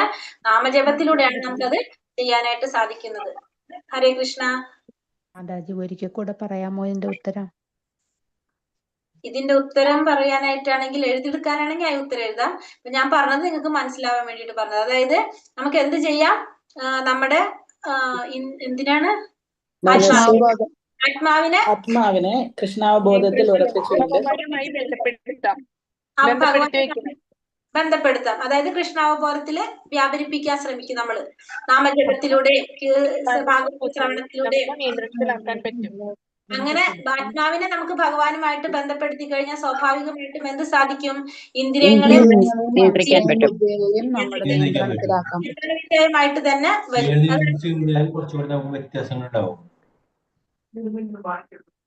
അപ്പൊ അതെ, നമ്മൾ ആദ്യം നമ്മൾ എന്ത് ചെയ്യാം? അപ്പൊ ആത്മാവിനെ നമുക്ക് നിയന്ത്രിക്കാം. ആത്മാവിനെ ഭഗവാനുമായിട്ട് കണക്ട് ചെയ്യാം. ആത്മാവിനെ കണക്ട് ചെയ്ത് കഴിഞ്ഞാല് നമുക്ക് ചെയ്യാനായിട്ട് സാധിക്കും. അപ്പൊ നമ്മളെ ഇന്ദ്രിയവും മനസ്സും പിന്നെന്താണ്? ഇന്ദ്രിയവും മനസ്സും ബുദ്ധി കീഴടക്കണം ചെയ്യാനായിട്ട് സാധിക്കും. അപ്പൊ അങ്ങനെ 3-ാമത്തെ അധ്യായം നമ്മളെ കഴിഞ്ഞു. 4-ാമത്തെ അധ്യായം തുടങ്ങട്ടെ? 9-10 ആയിട്ടുള്ള. ഹരേ കൃഷ്ണ. ആസക്തിയും വിരക്തിയും വിലങ്ങുതടികളാണെന്ന് പറഞ്ഞില്ലേ മാതാജി? അപ്പോ എന്താണ് ഭഗവാനോടുള്ള ആസക്തി? അതൊരു വിലങ്ങുതടിയല്ലല്ലോ. അല്ല, ഭഗവാനോടുള്ള ആസക്തി ഭൗതികമായിട്ടുള്ള ആസക്തി, ഭൗതികതയോടുള്ള ആസക്തി, ഭൗതികതയോടുള്ള ആസക്തി ട്ടോ. അടുത്ത തുടങ്ങാം അല്ലെ? നമുക്ക് 4-ാമത്തെ അധ്യായം. നമ്മളെ ഗ്രൂപ്പിൽ ഒരു ഗൂഗിൾ ഫോം ഇട്ടിട്ടുണ്ടായിരുന്നു, കണ്ടിരുന്നു എല്ലാവരും? എല്ലാവരും അമ്പലത്തിൽ നിന്ന് തയ്ച്ചിരിക്കുന്നതാണ്. നമ്മുടെ പേരും ഡീറ്റെയിൽസും കാര്യങ്ങളൊക്കെ ഫില്ല് ചെയ്യാനുള്ളതാണ് കേട്ടോ. അതിലത്തെ ലാസ്റ്റ് എന്താണ് കൊടുക്കേണ്ടത്? ലാസ്റ്റ് നമുക്ക് ഫീഡ്ബാക്ക് കണ്ടല്ലേ ചോദിച്ചിരിക്കുന്നതില്. അല്ല, എങ്ങനെയാണ് വർക്ക് ചെയ്യാൻ ആഗ്രഹിക്കുന്നത്? അപ്പൊ അത് നിങ്ങൾ ഫില്ല് ചെയ്യണമെന്നില്ല. അതെന്ന് വെച്ച് കഴിഞ്ഞാൽ എല്ലാവർക്കും ഇട്ടിരിക്കുന്ന ഫോമാണ്. അത് ചിലർ സർവീസ് നിങ്ങൾക്ക് ചെയ്യാൻ ആഗ്രഹം ഉണ്ടെങ്കിൽ നിങ്ങൾക്ക് അത് ഫില്ല് ചെയ്തിടാം. നിങ്ങൾക്ക് സർവീസ് ചെയ്യാൻ ആഗ്രഹമുള്ളവരുണ്ടെങ്കിൽ അതിൽ ഫില്ല് ചെയ്തിടാം. ഇങ്ങനെ എന്തെങ്കിലും സർവീസുകൾ ചെയ്യണമെന്ന് ആഗ്രഹം ഉണ്ടെങ്കിൽ ഇപ്പൊ അഞ്ജന മാതാജിയൊക്കെ ചെയ്യുന്ന പോലെ കോഹോസ്റ്റ് ആയിട്ട് ഇരിക്കാനായിട്ട് നിങ്ങൾക്ക് കുഴപ്പമില്ല, നിങ്ങൾക്ക് ഇഷ്ടമുണ്ട്. പിന്നെ അതുപോലെ തന്നെ ക്ലാസ്സിൽ ലീഡർമാരായിട്ട് ഇരിക്കാൻ ആഗ്രഹമുണ്ട്. പിന്നെ നമ്മളിവിടെ ഭഗവത്ഗീത ശ്ലോകമൊക്കെ പഠിപ്പിച്ചെടുക്കും. നന്നായിട്ട് ചൊല്ലാൻ അറിയുന്നവർക്ക് അങ്ങനെ ചെയ്യാൻ ആഗ്രഹമുണ്ട്. അങ്ങനെ എന്തെങ്കിലും സർവീസ് ചെയ്യില്ലേ നമ്മള്, അങ്ങനെ അതിൽ കുറെ സർവീസ് കൊടുത്തിട്ടുണ്ട്. അപ്പൊ നിങ്ങൾക്ക് അതിൽ അറിയുന്നതുണ്ട്, ചെയ്യാൻ പറ്റുന്നുണ്ടെങ്കിൽ നിങ്ങൾക്ക് അത് ചെയ്യാം. ഇല്ലെങ്കിൽ നമ്മള് ഒന്നും ചെയ്യണ്ട, നിർബന്ധമില്ലത്. ആഗ്രഹമുള്ളവർക്ക് ചെയ്യാം, അല്ലാത്തവർക്ക് കുഴപ്പമില്ല.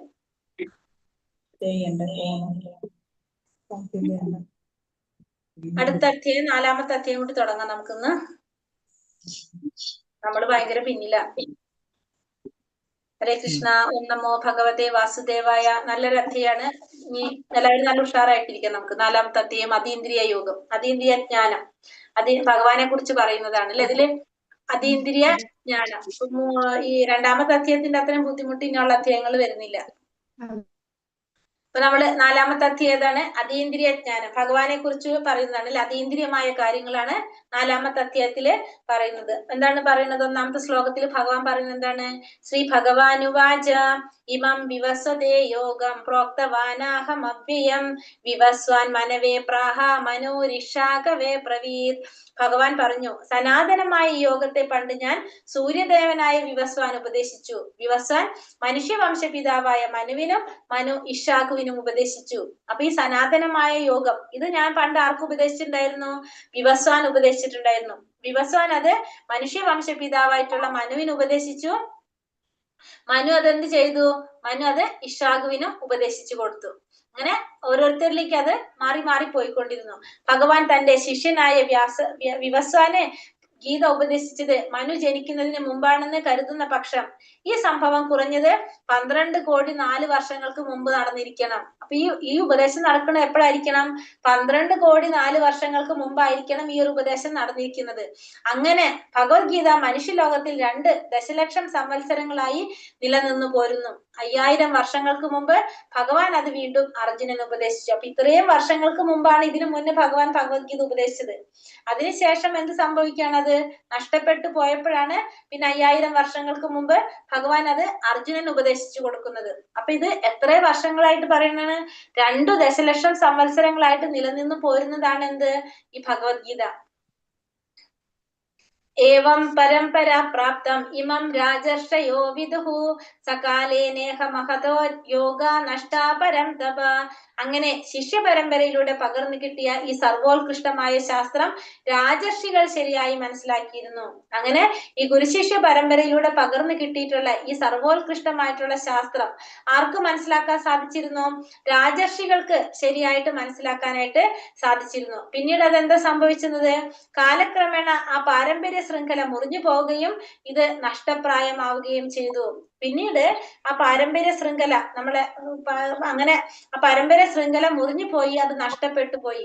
അങ്ങനെ അത് നഷ്ടപ്പെട്ടു പോയപ്പോഴാണ് ഇവിടെ ആര് മനസ്സിലാക്കിയിരുന്നു പറഞ്ഞത്?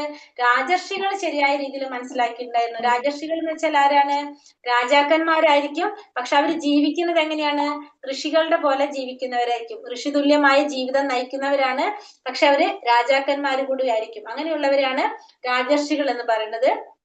രാജാവുമാണ് ഋഷിയുമാണ്. അങ്ങനെയുള്ളവരാണ് രാജർഷികൾ. അപ്പൊ കാലക്രമേണ എന്ത് സംഭവിച്ചാണ്? ആ പാരമ്പര്യ ശൃംഖല മുറിഞ്ഞു പോയി, അത് നഷ്ടപ്പെട്ടു പോയി. ഭൗതികവാദികളായ ഒട്ടേറെ പണ്ഡിതർ ഭഗവത്ഗീതയ്ക്ക് വിവിധ വ്യാഖ്യാനങ്ങൾ ചമച്ചിട്ടുണ്ട്. ഭഗവാൻ ശ്രീകൃഷ്ണന്റെ സർവോത്തമ വ്യക്തിത്വത്തെ അംഗീകരിച്ചു കൊടുക്കുന്നവ അക്കൂട്ടത്തിൽ നന്നേ ചുരുങ്ങും. എങ്കിലും കൃഷ്ണന്റെ വചനങ്ങളിൽ നിന്ന് അവരെല്ലാം മുതലെടുക്കുന്നുണ്ട് താനും. ആസുര സ്വഭാവമാണിത്. ഇപ്പൊ കുറെ പേര് ഏറ്റവും കൂടുതൽ വ്യാഖ്യാനങ്ങൾ വന്നിരിക്കുന്നത് ഭഗവത്ഗീതയ്ക്കാണ് അല്ലെ. ഈ ഭഗവത്ഗീതയ്ക്ക് വ്യാഖ്യാനങ്ങൾ വരുമ്പോ എന്താ സംഭവിക്കുന്നത്? ഭഗവാന്റെ ആ സർവോത്തമ വ്യക്തിത്വത്തെ അംഗീകരിച്ചു കൊടുക്കുന്നത് അക്കൂട്ടത്തിൽ നന്നേ ചുരുങ്ങി വരും. കാരണം ഭക്തന്മാരും ഉണ്ടാവും, അഭക്തന്മാരും ഉണ്ടാകും. ഓരോരുത്തരും അവരുടേതായിട്ടുള്ള പോയിന്റ് ഓഫ് വ്യൂവിലാണ് എന്ത് ചെയ്യുന്നുണ്ടാവുക, ഈ ഭഗവത്ഗീതയ്ക്ക് വ്യാഖ്യാനങ്ങൾ നടത്തുന്നുണ്ടാവുക. അപ്പൊ സ്വാഭാവികമായിട്ടും അവിടെ എന്തിന്റെ ഇത് കുറയും, എന്തിനെ കുറിച്ചുള്ള എന്താ പറയാ വ്യാഖ്യാനം കുറഞ്ഞു വരും. എന്തിനെ കുറിച്ച് പറയും, ആരെ കുറിച്ച് പറയുന്നത് കുറയും, ഭഗവാനെ കുറിച്ച്, ഭഗവാന്റെ വ്യക്തിത്വത്തെ കുറിച്ച് പറയുന്നത് കുറയും. അപ്പൊ ഭഗവാന്റെ ആ വചനങ്ങളിൽ നിന്ന് അവരെന്ത് ചെയ്യാം, മുതലെടുക്കുന്നുണ്ടാവും. അത് അവരുടേതായ രീതിയിലെ വ്യാഖ്യാനങ്ങൾ എന്തിൽ വരാം, ഇത്തരത്തിൽ വരാം. ഒരു ഭക്തൻ ഭഗവത്ഗീതയുടെ വ്യാഖ്യാനം നടത്തുന്നതും ഒരു ഭൗതികവാദി നടത്തുന്നതും വ്യത്യാസമുണ്ട്. അപ്പൊ നമ്മൾ ഭഗവത്ഗീത എന്ന് പറഞ്ഞത് ലൈഫ് മാനുവലാണെന്ന് പറഞ്ഞു. ഭഗവത്ഗീതയില് നമ്മുടെ എല്ലാ പ്രശ്നങ്ങൾക്കുള്ള പരിഹാരം ഉണ്ടാവും.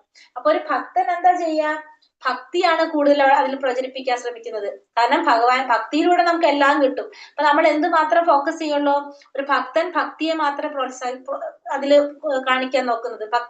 ഭഗവാൻ പറഞ്ഞത് ഭഗവാനിലൂടെ ആ ഭക്തിയിലേക്ക് എത്താനാണ് ശ്രമിക്കുന്നത്. പക്ഷെ ഒരു ഭൗതികവാദി എന്ത് ആയിരിക്കും ചിലപ്പോ ചെയ്യാ, ചിലപ്പോ മെഡിറ്റേഷന്, അല്ലെങ്കിൽ നമ്മുടെ ഏതെങ്കിലും വേറെ വിഷയങ്ങൾ, അല്ലെങ്കിൽ ദുഃഖത്തിനെ സംബന്ധിച്ച് അങ്ങനെ എന്തെങ്കിലും ഒരു വിഷയത്തിനായിരിക്കും അവർ ഫോക്കസ് ചെയ്തിട്ടുണ്ടാവുക. കാരണം ഭഗവത്ഗീതയിൽ എല്ലാത്തിനുള്ള ഉത്തരങ്ങൾ നമുക്കുണ്ട്. പക്ഷെ ഒരു ഭക്തന്റെ കാഴ്ചപ്പാടിലായിരിക്കും എങ്ങനെയായിരിക്കും ഉണ്ടാവുക, ഭക്തിയെ കുറിച്ച്, ഭഗവാനെ കുറിച്ചായിരിക്കും അവര് ആ ഭക്തൻ ചിന്തിക്കുന്നത്. ആ രീതിയിലായിരിക്കും ആ ഭഗവത്ഗീത പോകുന്നത്. പക്ഷെ ഭൗതികവാദി ആവുമ്പോഴോ അദ്ദേഹത്തിന്റെ കാഴ്ചപ്പാട് വേറെ ആയിരിക്കും. ഭക്തൻ എപ്പോഴും എന്ത് ചെയ്യും, ആ ഗുരുക്കന്മാരുടെ, ഭഗവാൻ എന്താണോ പറഞ്ഞിരിക്കുന്നത് അതേപടി തന്നെ ആ ഭഗവത്ഗീതയില് ആ പറഞ്ഞിരിക്കുന്നത് തന്നെ അതേപടി അത് പകർത്താനായിട്ട് ശ്രമിക്കുക. അതുകൊണ്ടാണ് ഭഗവത്ഗീത യഥാരൂപം എന്ന് തന്നെ പറയുന്നത്. എങ്ങനെയാണോ ഭഗവാൻ പറയണത് അതേപടി നമ്മള് പകർന്നു കൊണ്ടുവരിക, അതാണ് യഥാരൂപം. അത് ഗുരുപരമ്പരയിലൂടെ പറഞ്ഞു വരുന്നത്. സ ഏവായം മയാ തേത്യ യോഗ പ്രോക്ത പുരാതനഃ ഭക്തോസി മേ സഖാ ചോച്ചേതി രഹസ്യം ഹേതദുത്തമം. നീ എന്റെ ഭക്തനും മിത്രവുമായത് കൊണ്ടാണ് പരമപുരുഷനുമായി ബന്ധപ്പെടുത്തുന്ന ഈ പുരാതന ശാസ്ത്രം ഞാൻ നിനക്ക് വിവരിച്ചു തരുന്നത്. അതുകൊണ്ട് അതീന്ദ്രിയമായി ഗുപ്തജ്ഞാനം ഗ്രഹിക്കാൻ നിനക്ക് കഴിവുണ്ട്. അർജുനനോട് പറയാണ്, നിനക്ക് ഞാൻ എന്തുകൊണ്ടാണ് ഇത് പറഞ്ഞു തരുന്നത്, നീ എന്റെ ഭക്തനുമാണ്, നീ എന്റെ മിത്രവുമാണ്. അതുകൊണ്ടാണ് ഈ അതീന്ദ്രിയമായി ജ്ഞാനം നിനക്ക് പറഞ്ഞു തരുന്നത്. കാരണം നിനക്കത് ഗ്രഹിക്കാനുള്ള കഴിവുണ്ട് എന്ന് ഭഗവാൻ പറയാണ്. ഈ വൈദിക ജ്ഞാന ഗ്രന്ഥത്തിന്, അതായത് ഗീതയ്ക്ക് അസംഖ്യം പതിപ്പുകൾ വേറെയും ഉണ്ട്. ചിലത് ഭക്തന്മാരാൽ രചിച്ച വ്യാഖ്യാനങ്ങൾ ഉൾക്കൊള്ളുന്നു, മറ്റു ചിലത് അസുര നിർമ്മിതങ്ങളായിട്ടുള്ളവയും.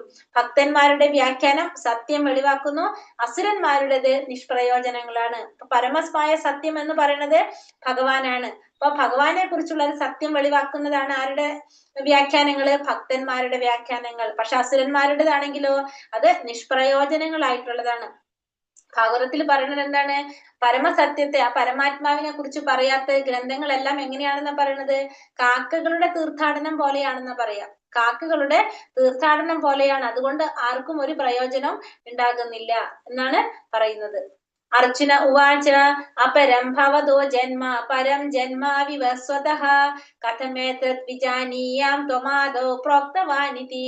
അർജുനൻ പറഞ്ഞു, വിവസ്വാൻ എന്ന സൂര്യദേവൻ അങ്ങേക്കാൾ വളരെ മുമ്പ് ജനിച്ചെന്നിരിക്കെ അങ്ങ് അദ്ദേഹത്തിന് ഉപദേശം നൽകിയെന്ന് പറയുന്നത് ഞാൻ എങ്ങനെ മനസ്സിലാക്കും. അപ്പൊ അർജുനൻ ചോദിക്കാണ്, നമ്മൾ പറഞ്ഞില്ലേ എത്രയോ സംവത്സരങ്ങൾക്ക് മുന്നാണ് ആര് ജനിച്ചത്, വിവസ്വാൻ ജനിച്ചത്. അപ്പൊ അങ്ങനെയുള്ള സമയത്ത് വിവസ്വാൻ ജനിച്ചതെന്ന് പറയുമ്പോ ഈ സമയത്ത് ദ്വാപരയുഗത്തിലാണ് ആര്, ഇപ്പൊ ഭഗവാനുള്ളത്.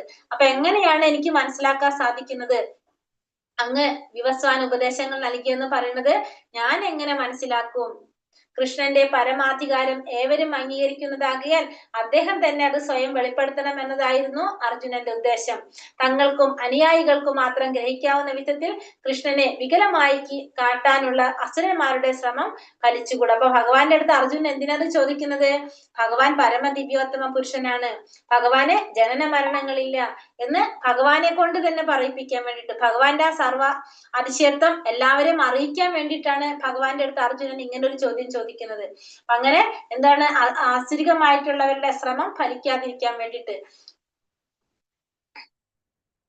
ശ്രീ ഭഗവാനുവാച ബഹൂനി മേ വ്യതീതാനി ജന്മാനി തവ ചാർജുന താന്യഹം വേദ സർവാണി നത്വം വേദാത് പരം തപ.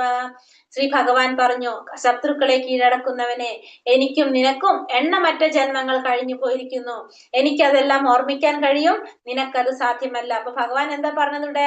ശത്രുക്കളെ കീഴടക്കുന്നവനെ, എനിക്കും നിനക്കും എണ്ണമറ്റ ജന്മങ്ങള് കഴിഞ്ഞു പോയിട്ടുണ്ട്, എനിക്കതെല്ലാം ഓർമ്മിക്കാൻ കഴിയുന്നുണ്ട്, നിനക്കതിന് സാധ്യമല്ല. നമുക്ക് രണ്ടുപേർക്കും എന്താണ്, കുറെ ജന്മങ്ങൾ കഴിഞ്ഞു പോയി, പക്ഷെ നിനക്കതൊന്നും ഓർപ്പിക്കാൻ സാധിക്കുന്നില്ല, എനിക്കതെല്ലാം ഓർക്കാൻ സാധിക്കുന്നുണ്ട്. ഭക്തനാണെങ്കിലും ചിലപ്പോൾ അർജുനൻ കൃഷ്ണന്റെ യഥാർത്ഥ സ്വഭാവം വിസ്മരിച്ചു പോകുന്നു. പക്ഷെ ഒരു ഭക്തന് ദൈവാനുഗ്രഹത്താൽ ഭഗവാന്റെ അച്യുത ഭാവം ക്ഷണേന ഗ്രഹ്യമാകും. അഭക്തനോ അസുരനോ അതീന്ദ്രിയ ഭാവം മനസ്സിലാകില്ല. അപ്പൊ ഒരു അർജുനൻ ഭഗവാന്റെ ഭക്തനാണ്, മാത്രമല്ല ഭഗവാന്റെ നിത്യലീലയിലുള്ള ഒരു സഖിയാണ് ആര്? അർജുനൻ. വിശാഖ സഖി നമ്മൾ പറഞ്ഞിട്ടുണ്ടാവില്ല, ആദ്യത്തെ ക്ലാസ്സുകളിൽ പറഞ്ഞിട്ടുണ്ടായിരുന്നു. ഭഗവാന്റെ അഷ്ടസഖികളില് ഒരു സഖി, വിശാഖ സഖിയാണ് ആര്? അർജുനൻ. ഭഗവാന്റെ നിത്യലീലയിലുള്ളതാണ്. ഭഗവാൻ അവതരിക്കുമ്പോ എന്ത് ചെയ്യും? ഭഗവാന്റെ കൂടെ എല്ലാവരും കൂടെ, ഭഗവാന്റെ കൂടെ ഓരോരോ പേരുകളില് അവതരിക്കും. അങ്ങനെയാണ് അവരൊക്കെ വരുന്നത്. അവർ വന്ന് ജന്മം എടുക്കും. ഭഗവാൻ ലീലകൾ കാണുമ്പോ അവരൊക്കെ അതിലെന്തുണ്ടാവും? അവർക്കൊക്കെ അതിലോരോ പങ്കുകൾ ഉണ്ടാവും. അപ്പൊ ഇവിടെ അർജുനൻ എങ്ങനെയാണ്? അപ്പൊ ഭഗവാന്റെ ആ ഒരു യഥാർത്ഥ സ്വഭാവം വിസ്മരിച്ചു പോവുകയാണ്. കാരണം അർജുനൻ ഇവിടെ എങ്ങനെയാണ്? ഭൗതിക ബോധത്തിലാണ് എല്ലാ ചോദ്യങ്ങളും, ശാരീരിക ബോധത്തിലാണ് ചോദിച്ചു കൊണ്ടിരിക്കുന്നത്. അതുകൊണ്ട് ആ യഥാർത്ഥ സ്വഭാവം ഭഗവാന്റെ വിസ്മരിച്ചു പോവുകയാണ് ഇവിടെ അർജുനൻ. അപ്പോ കൃഷ്ണന്റെ യഥാർത്ഥ സ്വഭാവം വിസ്മരിച്ചു പോകുന്നത് കൊണ്ട്, ഒരു മിനിറ്റ്,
ഹരേ കൃഷ്ണ.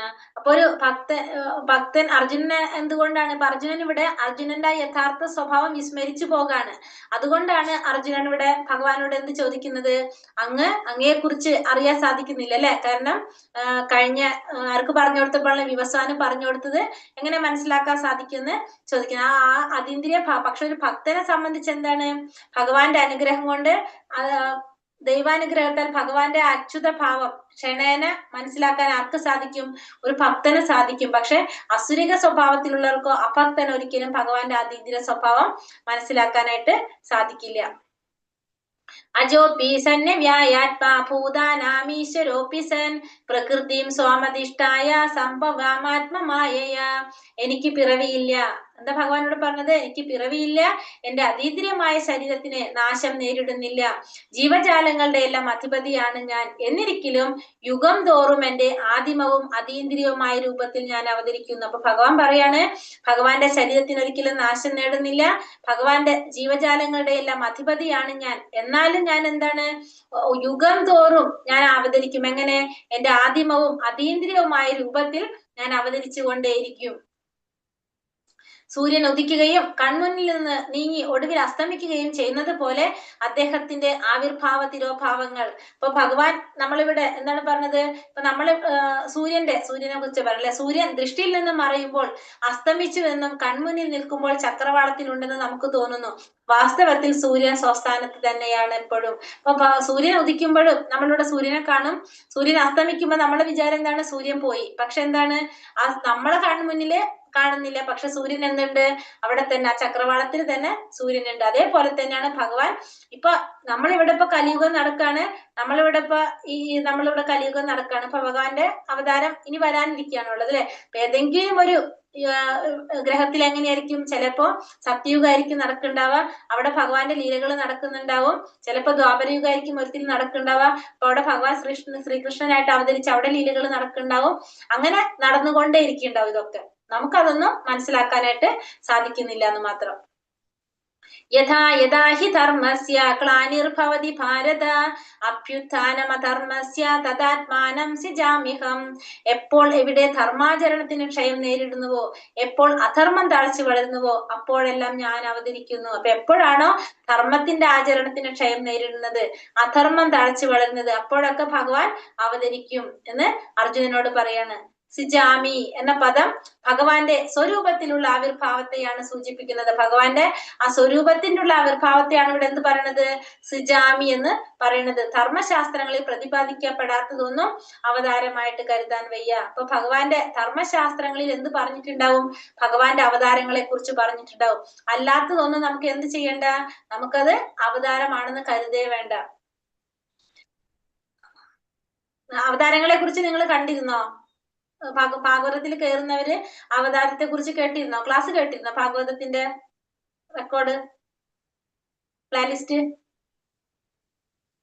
ഹരേ കൃഷ്ണ. മുമ്പ് കേട്ടിട്ടുണ്ട്. ഇപ്പൊ നമ്മുടെ ക്ലാസ്സിന്റെ പ്ലേലിസ്റ്റ് അയച്ചത് കേട്ടോ ആരെങ്കിലും? മാതാജി ഇന്നാ കിട്ടിയത്. അപ്പൊ ആദ്യത്തെ ഞാൻ കേട്ടു. ആ, പ്രഭുന്റെ. ഓക്കെ, കേട്ടു. അതിൽ അവതാരങ്ങളെ കുറിച്ച് പറഞ്ഞത് കേട്ടോ? ഏതത്തെയോ? മൂന്നാമത്തെ അത്തെയോ? അത് കേട്ടില്ല മാതാജി. ഇല്ല, കേട്ടിട്ടില്ല. കേട്ടിട്ടില്ല? ഒന്നാമത്തെ കേട്ടിട്ടില്ല. പ്ലേലിസ്റ്റ് കിട്ടിയിട്ടില്ല? ഭാഗവതം ക്ലാസ്സിൽ കയറുന്നവർക്കൊക്കെ പ്ലേലിസ്റ്റ് കിട്ടിയിട്ടുണ്ടാവല്ലോ. അപ്പൊ നിങ്ങൾ ഇതൊന്നും കേട്ടിട്ടില്ല ഇതുവരെ? പ്ലേലിസ്റ്റ് ഞാൻ നോക്കിയിട്ടില്ല മാതാജി, കിട്ടിയിട്ടില്ല. ഭാഗവതത്തിൽ കയറുന്നവരാണോ? അതെ മാതാജി. അതെ അതെ, കേറുന്നവർക്ക് പ്ലേലിസ്റ്റ് പറഞ്ഞ് അയച്ചുതരുമല്ലായിരുന്നു. അപ്പൊ അത് കേട്ട് നോക്കാം. മൂന്നാമത്തെ അധ്യായത്തില് ഭഗവാന്റെ അവതാരങ്ങളെ കുറിച്ച് പറയുന്നുണ്ട്. 22 അവതാരങ്ങളാണെന്നൊരു ഓർമ്മ അതിൽ പറയുന്നുണ്ട്. അത് കേട്ട് നോക്കാട്ടോ. നമ്മളറിവില് 10 അവതാരമല്ലേ അറിയുന്നുള്ളൂ, അതിൽ കൂടുതലും അതിൽ പറയുന്നുണ്ട്. തിരുമാല പോലെ കനകകുമാരന്മാരല്ലേ ആദ്യത്തെ അവതാരമായിട്ട് പറയുന്നത്? അതെ, 4 കുമാരന്മാര്. അതില് സെപ്പറേറ്റ് ഞാൻ ചാപ്റ്റർ വൈസ് തിരിച്ചിട്ടിട്ടുണ്ട്. അപ്പൊ അത് കേട്ട് കഴിഞ്ഞാൽ നമുക്കറിയാൻ പറ്റും. കേൾക്കണം നിങ്ങൾ. കാരണം വെച്ചാല് നമുക്ക് അങ്ങനെ ഒരു അവസരം കിട്ടുമ്പോൾ നമ്മളത് ശ്രദ്ധിക്കണം. അതിന് നമ്മൾ ഉപേക്ഷ വിചാരിക്കരുത് ഒരിക്കലും. പിന്നെ നമുക്കത് അറിയാതെ തന്നെ അത് ഇല്ലാതെ നടക്കാതെ പോകും അല്ലെങ്കിൽ. കാരണം നമ്മൾ ഭഗവാൻ എപ്പോഴും ഫസ്റ്റ് പ്രിഫറൻസ് കൊടുക്കണം. നമ്മൾ പരിത്രാണായ സ്കൂൾ ഉണ്ടാവുകൊണ്ടേ എല്ലാ സമയത്തും നമുക്ക് കേറാൻ പറ്റുന്നില്ല. അല്ല, കേറുന്നതല്ല മാതാജി, കേറാൻ പറ്റുമ്പോ നിങ്ങൾ കേറാം. പിന്നെ പ്ലേലിസ്റ്റ് ഉണ്ടല്ലോ, അത് കേട്ടിട്ട് നിങ്ങൾ ആദ്യത്തെ ക്ലാസ്സിന് നിങ്ങൾക്ക് കിട്ടിയിട്ടുള്ളവർ അത് കേൾക്കുക. അപ്പൊ കേറാൻ പറ്റുന്നവര് കേറണം. കാരണം ഇതൊക്കെ നമുക്ക് വരുന്ന തടസ്സങ്ങളാണ് എപ്പോഴും. അതെ മാതാജി, അത് കേട്ടപ്പോ എനിക്കൊരു ഡൗട്ട് ഉണ്ടായിരുന്നു. മത്സ്യകൂർമ്മ വരാഹം എന്ന് പറയുന്ന ആ ദശാവതാരത്തിന്റെ കാര്യത്തില് ആദ്യമേ മത്സ്യമല്ലേ വരുന്നത്? അപ്പൊ എന്നിട്ട് ഇവിടെ സനകകുമാരന്മാർ എന്ന് പറഞ്ഞപ്പം എനിക്കിനി അത് ഒന്നുകൂടി കേൾക്കണം, എന്നാലേ വ്യക്തമാകൂ. അത് കേട്ടോളൂ കേട്ടോ. കാരണം ജയദേവ കവികൾ പറഞ്ഞിരിക്കുന്നതാണ് ആ ദശാവതാരത്തെ കുറിച്ച്. ഇപ്പൊ നമ്മളോട് അവതാരം ചോദിച്ചാൽ നമുക്ക് ഇഷ്ടമുള്ള ഒരു 10 അവതാരത്തെ എടുത്തിട്ട് നമ്മൾ വർണ്ണിച്ചിരിക്കുന്നു. ഭഗവാന്റെ അവതാരങ്ങള് തിരമാല പോലെ ഇഷ്ടത്തിനുണ്ട്. അത് കേട്ടോളൂ, ക്ലാസ് കേട്ട് നോക്കിക്കോളൂ കേട്ടോ. അതാണ് ഞാൻ പറഞ്ഞത്, നമുക്ക് കുറെ കാര്യങ്ങള് പുതിയ കാര്യങ്ങളാണ്. അത് കേട്ടാൽ നമുക്ക് അറിയാനായിട്ട് സാധിക്കും. ജയദേവ കവി എഴുതിയല്ലേ 10 അവതാരങ്ങള് മാതാജി? അവതാരം 10 അല്ലല്ലോ. അതെ, 10 അല്ല, അതിൽ കൂടുതൽ ഉണ്ടെന്നുള്ളത് നമുക്ക് മനസ്സിലാക്കാം അത് കേൾക്കുമ്പോ. നമുക്കിവിടെ 10 പേരെടുത്ത് നിർത്താം. നോക്കാം. പരിത്രാണായ സാധൂനാം വിനാശായ ച ദുഷ്കൃതാം ധർമ്മ സംസ്ഥാപനാർത്ഥായ സംഭവാമി യുഗേ യുഗേ. ഭക്തന്മാരെ രക്ഷിക്കാനും ദുഷ്കൃതികളെ നിഗ്രഹിക്കാനും ധർമ്മത്തെ പുനഃസ്ഥാപിക്കാനുമായി യുഗം തോറും ഞാൻ അവതരിച്ചു കൊണ്ടേയിരിക്കുന്നു. അപ്പൊ ഭഗവാൻ ഭക്തന്മാരെ രക്ഷിക്കാനും ദുഷ്കൃതികളെ നിഗ്രഹിക്കാനും ധർമ്മത്തെ പുനഃസ്ഥാപിക്കാനുമായിട്ട് ഓരോ യുഗത്തിലും ഭഗവാൻ അവതരിക്കുന്നു. അപ്പൊ ഭഗവാന്റെ പലതരത്തിലുള്ള അവതാരങ്ങളുണ്ട്.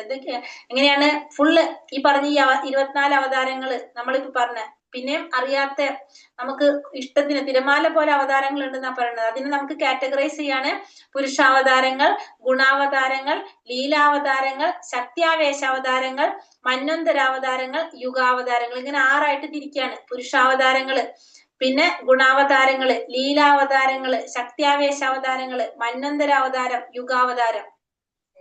ആദി പുരുഷനായ ഭഗവാൻ കൃഷ്ണനാണ് ഈ അവതാരങ്ങൾക്കെല്ലാം ഉറവിടം. അപ്പൊ എല്ലാത്തിന്റെ ഉറവിടം ആരാണ്? ഭഗവാൻ ശ്രീകൃഷ്ണൻ. അതുകൊണ്ട് ഭഗവാനെ നമ്മള് അവതാരി എന്ന് പറയും.